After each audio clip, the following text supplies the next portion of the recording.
right. Morning, everyone. Wow, what an interesting discussion with such an esteemed panel of folks. Let's give them another hand of applause, absolutely. All right, so now let's transition a bit from looking at government and zero trust to now talking a bit about healthcare.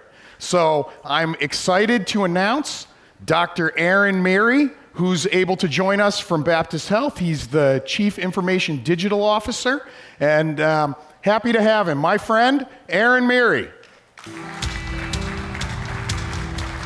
Please welcome Aaron Miri, Executive Vice President, Chief Digital and Information Officer at Baptist Health. All right. Woo! All right. So are we the panel between them and lunch? Is that right? Yeah, I think right. so. It's us. Then Klaus will wrap it up, and then we'll have some lunch here. So great to have you, man. Really appreciate you being here. Thanks. Happy to be here, Jason. So, you know, we're going to talk a little bit about healthcare, specifically what Baptist has done under your leadership. So, you know, we were talking last night, and Baptist has started to deploy IGEL at scale. Right. Can you talk a little bit about, you know, the drivers behind that? What was the value and benefit that you saw with doing that? Absolutely. So for those of you who heard the quick little spiel I did with Scott a little bit ago, right, we really honed down on a couple of things. Number one, the issue we were seeing in traditional compute environment is speed, right, and restoration of access. That's traditional compute. That's always been that way in the client-server model. The problem is in a healthcare environment, you're heavy Wintel, and the applications you're running in a healthcare environment were built in the 1980s, honestly. The underlying, structures, the database schema is all old, it's clunky, it doesn't utilize hyper-processing, hyperscalers, nothing of that. So we have to figure out a way at the edge to make things faster and also restore, because invariably in healthcare, things happen. The other problem is we're a 24/7, 365 shop. So yes, I'm one of those IT people that never sleeps. I'm one of those IT people that ends up working on the weekends because patients get sick at all hours, all days of the week. So the reality is we have to have technology that can be able to handle those types of unique workflows. And then last but not least, in a hospital, I always equate it to almost like a shopping mall, right? You have a building, but every store in the mall is different, selling different things. Same thing in a hospital. Every wing or every unit or every clinic is different. Cardiology is different than neurology. Neurology is different than your emergency department. So you have to have technology that's malleable enough to match those workflows and give you the precision and availability our clinicians expect. So that was really the driver behind it. Of course, on top of that is all the security, all the items around what's best in class, what gives you those immutability aspects of things, all those componentry. But at the end of the day, it's about saving time and saving lives. Yeah, I mean, really exciting. And, I know we've worked closely on that project, and it's been great to see you go from what you were doing to bringing IGEL in with the rest of the stack that kind of changed over time and really being able to deliver those results. You're exactly right, Jason. I'll give you proof point, right? We all know that there was a large cybersecurity vendor last summer that had an issue that took out half the world. We all know about that. Well, restoring from that usually required in a traditional setting going and literally rebooting, reinstalling an OS level, whatever, on traditional computers. With our IGEL deployment, it was literally, I want to say less than 3 minutes. I know we clocked it. It was like less than 3 minutes to restore thousands and thousands of units back to a known good. In fact, all of my freestanding EDs, thank you. Amazing. Right? All of my freestanding EDs, emergency departments, were back up and running like that. We were at full house that day on top of it because of course we were. So the reality is it makes a difference.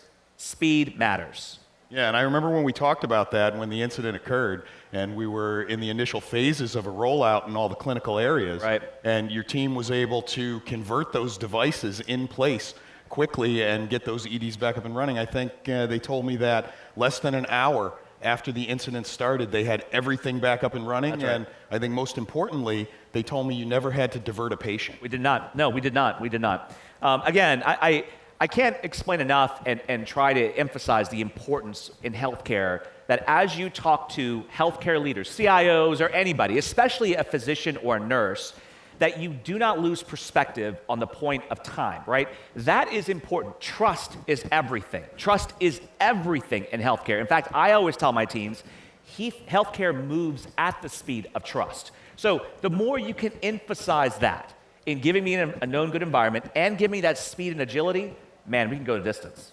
Yeah, it's amazing. So, you know, one of the things that I wanted to really ask you about, you saw yesterday, Matthias and Klaus talked a lot about the IGEL preventative security model, Yes. right?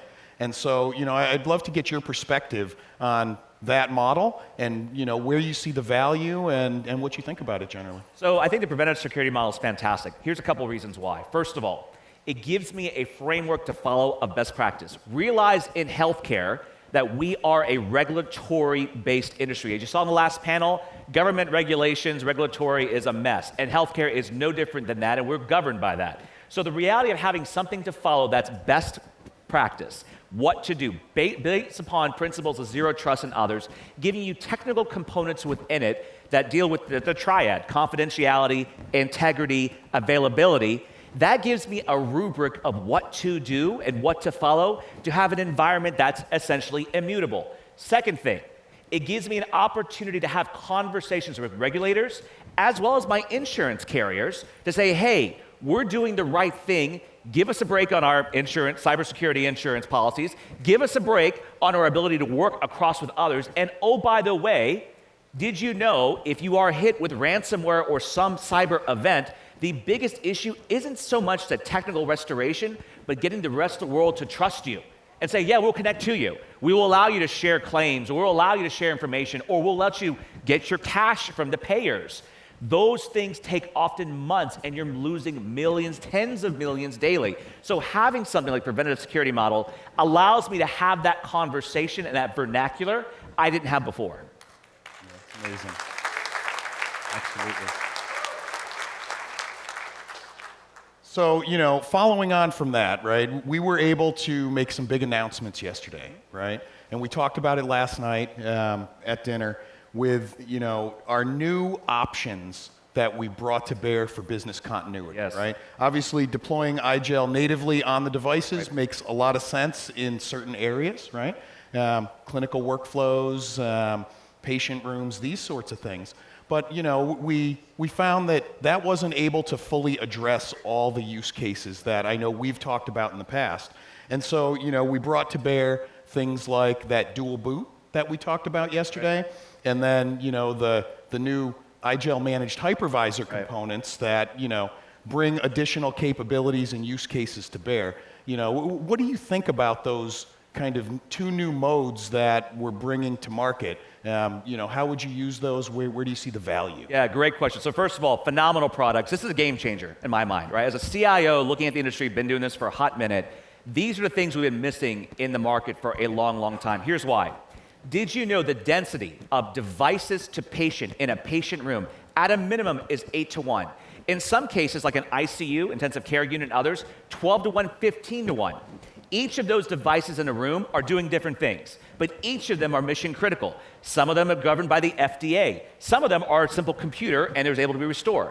So having dual boot, hypervisor level restoration allows me to customize based upon the type of device in that room, the way I can restore. For example, I don't know if I can actually modify an OS level type of option on an FDA medical device, right? There's 510 certification, others. But are there other things that we could do with dual boot and others? Are there ways to encapsulate, even if I can push native IGEL, great, thumbs up. If you can't, you now have options. This is call it the buffet line that I need as a CIO to address the density and types of devices in my environment. Number two, it gives my team rapid restoration processes so I don't have to go manually blow away an image on a device, wait for it to bare metal restore, boom, you're off to the races. Now I can restore instantaneously at the hypervisor level, dual boot if I need to, right, and then get in there and do what I need to do. Or you have native IGEL capabilities, right, with your USB, sort of recovery mode and other features that are natively there in the box. So for us, having those options allows for the most important thing, workflow adjustments and workflow adaptability. If you were to give me a buffet line like this, I guarantee you the days of WannaCry and others, from a healthcare perspective, would have been next to nothing because you could have restored immediately. Yeah, and so just to go into that a little further, I know we talked about it last night, but you had mentioned that the concept of being able to, where necessary, still run a local Windows instance, workload, that sort of thing, and be able to have this secure operating layer beneath it that can help to kind of stamp out those sorts of issues at scale with kind of a single push of a button, that, you know, there was interest in that. So does that kind of take what you have today and allow you to apply it across the board to some of these other scenarios where it may be applicable? Absolutely. So having that demilitarized zone, essentially, right, that I know it's a known good, allows me the freedom to operate, to work. This is what healthcare does today. This is how backwards we operate as an industry. Today, the playbook, essentially, that CIOs say, go buy 5,000 laptops, have them image and put them in a warehouse like Iron Mountain. So when the day is a really bad day, roll out those laptops. Are you serious? I mean, just really? That's the playbook? Like, that's not going to work, but that's what everybody does. So instead of spending all this money on wasted assets, wasted management, plus that really doesn't work because you have these devices sitting there not patched for like 6 months to a year, it's not a feasible solution, but that's our only lifeboat. This gives me options to address that, and more importantly to this, and this is a true story.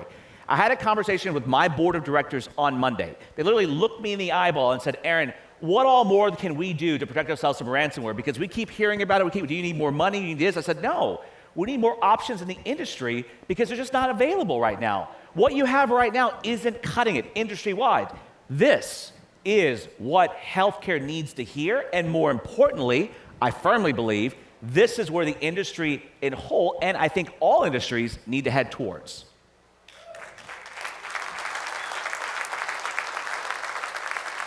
Yeah, I mean, we're clearly very excited about it, and, you know, I was really happy to see that when we discussed it, that you also saw a lot of value in what we could do there, so. Absolutely. Well, I mean, I challenged Jason. I said, listen, we have our cybersecurity tabletop exercise every 4 months, right? Our next one's May 12th, and the next one after that's a little bit after that in September, mid-September or so. I said, by September, let's demonstrate this to my board of directors. Let's demonstrate this to the FBI and DHS. Why not? They're there at our tabletop. They're seeing exactly what we're doing, even if at that point it's still a POC. Who cares?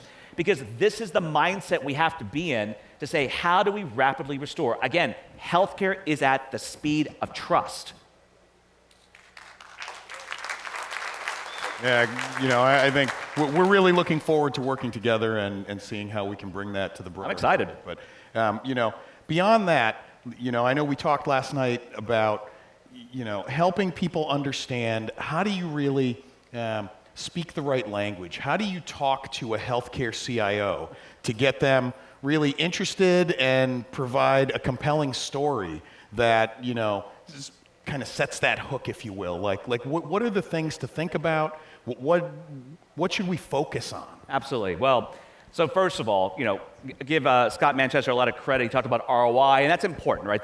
Those dollar figures, all that, those are very, very good dollar figures. But in healthcare, it's not just a financial ROI, but lives saved, time saved, the ability to be there by the patient. So when you're talking to a CIO, remember that we are geared towards and oriented towards how much time can we recover, not so much to give that time to say you can now see 5 more patients in that time slot, but more I can reduce burnout with my physicians, reduce the ability of worry that my system's going to go down and I have nothing to take care of the patient. Did you know that most new physicians and nurses have no idea how to write a paper script? They're so used to a computer, they don't even know how to do that. And that's okay, they're not teaching in a medical school anymore. So that's the environment of healthcare. And we need more healthcare. That's the reality of it. So to me, talking to a CIO, that's number one. Understand the why, the what's in it for me. Time saved. That's the currency we deal with in healthcare.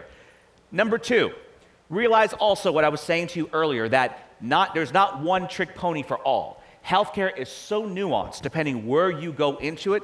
Understand when you approach me and say, hey, Aaron, I know you guys are spending $500 million to build a brand new state-of-the-art emergency department for Jacksonville. Here's how we can help you. Come to me with specifics to understanding what we have going on in our environment, address those issues directly so I can visualize, okay. Third thing, remember that I'm also selling internally.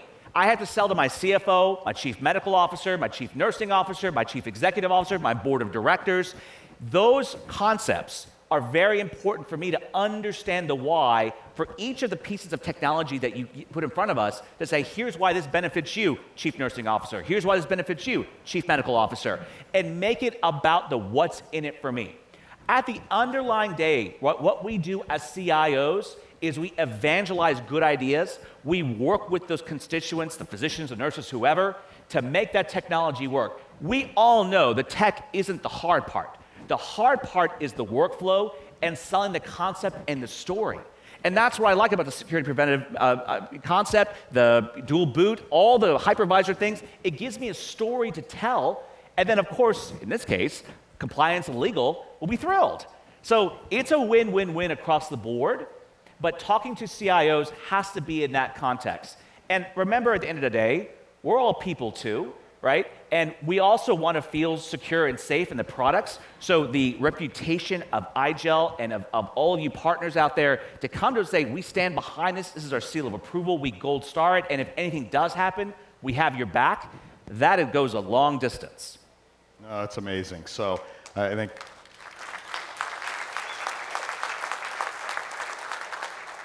I really appreciate you sharing all these insights with the audience and giving us your perspective on all these things. I think is there any final thoughts that you want to leave the audience with before we transition and let Klaus close it up and we get to lunch? Absolutely. So I'll say this. First of all, thank you.